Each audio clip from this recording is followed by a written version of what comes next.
Hello everyone, it's Galina and welcome back to my channel.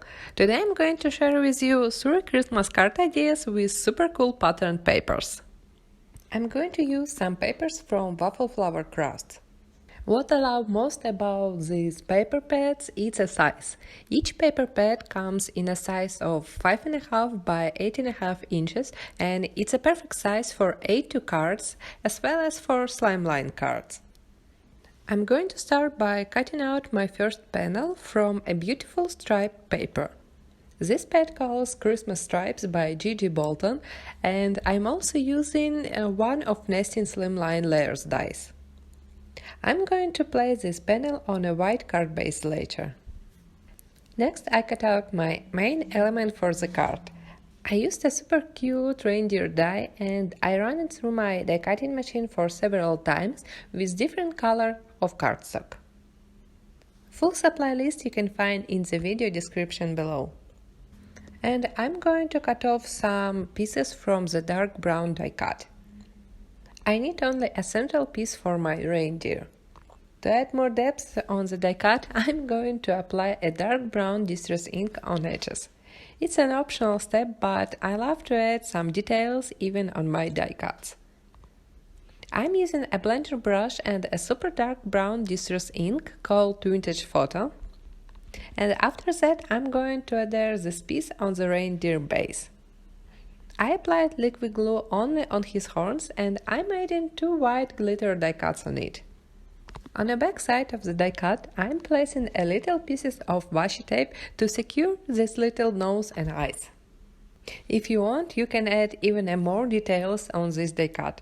Like here, I'm coloring his cute ears with alcohol Copic marker. And I decided to color his little cheeks with the same pink marker. With a white gel pen, I'm going to add a finished details on the reindeer, like white dots on his nose and eyes and a fur on the top. Now this reindeer looks so cute. And I'm going to cut out a little cup for him. I'm using a die from a Be Accessorized die set. I cut it out from a leftover piece of pattern paper I used before.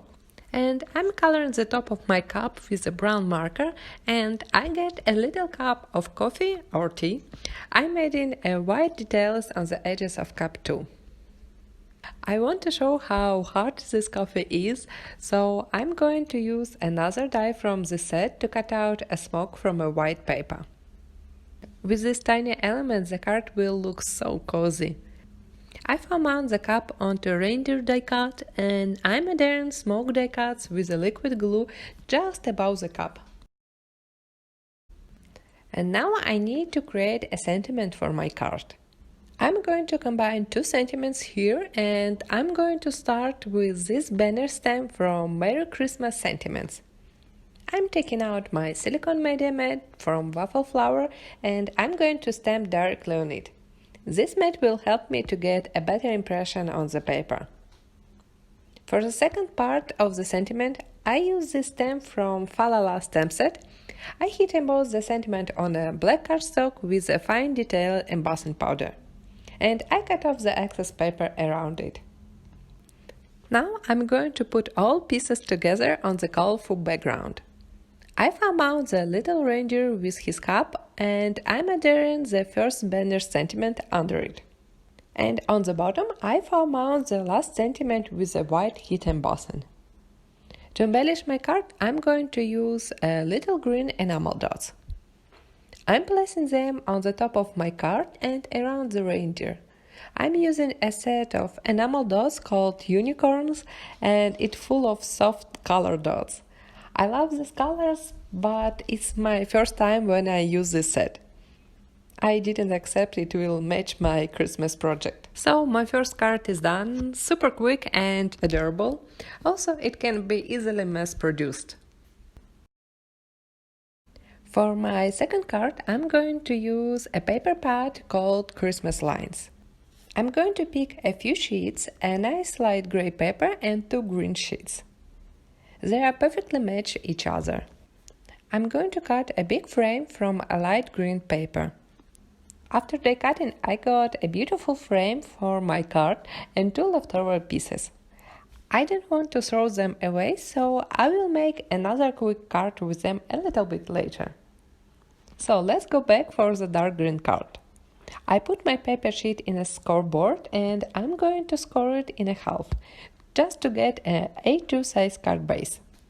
You can trim one side for the card and save a second half for another card, or you can get a bright card base. This paper is quite thick, so you can use it for card base easily. Next, I'm going to use a gray paper sheet to cut out a lot of holiday lights. This die set includes a few strings of lights and a separate die for lights only. So I'm going to cut out a lot of gray bases and some little lamps from a white glitter cardstock. After I'm done with die cutting, I can put together lamps and strings. I'm applying a little dots of liquid glue on the gray string bases and then I put a little white lamps. I'm using my pickup tool to make it faster. Next, I'm going to place all these lights behind the frame. I'm adding a double-sided adhesive tape on the back of my frame and I'm going to attach all these strings on the frame. At last moment, I decided to have colorful lights on my card. So I took my alcohol-based markers and I'm going to color some of the lamps with red and yellow marker. Now they look so fancy. After my coloring is done, I can foam mount this frame on the card base. I also placed a tiny foam squares behind some lights, just to create a nice dimension. For this card, I used a same sentiment stamp and embossing technique to create this label. But for this card, I heat embossed a sentiment on a red cardstock to keep the card in traditional color combo. And my second card is done, super festive and a bright greeting card. Before I'll go for my third card, I want to create an extra card with the leftover die cuts. I glued 2 panels together and on the central green die cut I'm going to place a Christmas tree. Here I got a new Christmas tree stencil by Waffle Flower and I'm taping it down to the paper. Next, I'm going to apply a few distress inks through the stencil and I'm starting with a bright green color. I'm applying it only on edges. I'll try to leave the center without ink, just to create a more depth on this image. Then I'm applying a dark green color, again only on edges. And now I'm covering the tree with the inner piece of the stencil. It allows me to add small details on the tree. Can you see those small holes? I'm applying dark green color only there. And here how it looks after all layers done. Simply beautiful. To create a sentiment for this card, I'm going to use a stencil again. It calls Merry Bow stencil. And I'm going to use both these images, a bow and a sentiment. For a sentiment, I choose the white textured paste. If you don't have a textured paste in your stash, you can use a white acrylic paint, white pigment ink, or even distress oxide ink. And I applied this paste only on sentiment. For a bow, I'm going to use a silver super shiny paste from Nuvo. After drying, it will look like foiling. I'm applying it with a thin layer and with my long palette knife. Next, I'm going to remove the stencil and we'll leave it to dry. In the meantime, I will make my third card. So for the third card, I'm going to use papers from Happy Gnomes paper pad and Unicorn dot pad. I'm going to use this beautiful pattern with snowflakes and 2 dotted paper sheets. And I found in this pad a perfectly matched scrap piece with the light blue dots. From a white paper with dots, I'm going to cut out 2 pieces to create a frame. And from the blue dotted paper, I'm going to cut out a little envelope using a die from a Mailbox Die set. To create a dimensional frame, I need to fold these pieces like this and glue them together. It's one of old dies from Waffle Flower, but it's still my favorite. In this set, there are 2 dies for creating a square and rectangle frame. I wasn't sure which die to pick for this card, square or rectangle one, because they both look awesome on this card panel. I always struggle when I need to select only one item for my card. Therefore, in my case, the process of making a card can be very long. Anyway, after I done my frame, I'm going to place a piece of vellum behind it, just to create a background for my stamped images. On this frame, I'm going to place this adorable gnome girl. I stamped and colored it off camera because I don't want to focus on coloring this time, and I'm trying to make this video less than an hour. So I used a Happy Gnome stamp set and coordinating dies, and this set can be used not only for Christmas cards but any occasional cards. Next I'm going to put a letter in her hand, and she looks so adorable with this big envelope. I will mount her on a frame just a little bit later. Now I want to create my card panel / card base. Again, I'm taking out my scoreboard and I'm going to score this panel in half to create a pattern card base. Before I will place all the elements on the card base, I want to stamp a few more. I found a little tree stamps in a stamp set with sentiments, and I'm going to stamp this tiny tree on a white paper with a dark green Versamark ink. I hope I will have a time to create another card with this little stamp. I have an idea of full stamped card panel with these trees. Next I'm going to cut out 2 of these trees with my scissors. And I'm going to adhere the frame on the card base.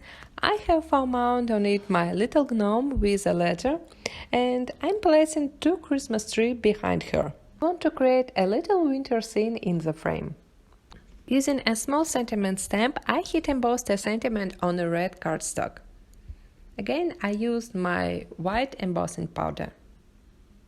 And second stamp, I stamped it with a red ink on white paper. I'm using a same banner stamp as I was used for the first card, and I'm attaching those sentiments on the top of my card and below the frame. To embellish my card, I added a few light gray dots from a specially delivered enamel dot set. Now my card looks complete. Here's a closer look of my third card, and I love how dimensional this card is. And a little gnome is so cute. There are a lot of ways of using pattern papers. I'm a big fan of this type of crafty product, and I love to collect beautiful papers and sometimes make a card. Also, I want to show you my extra card I made with leftovers.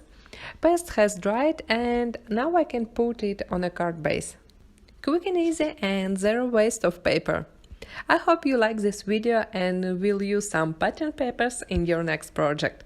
Full supply list you can find in the video description below. Don't forget to subscribe, and I will see you soon. Bye!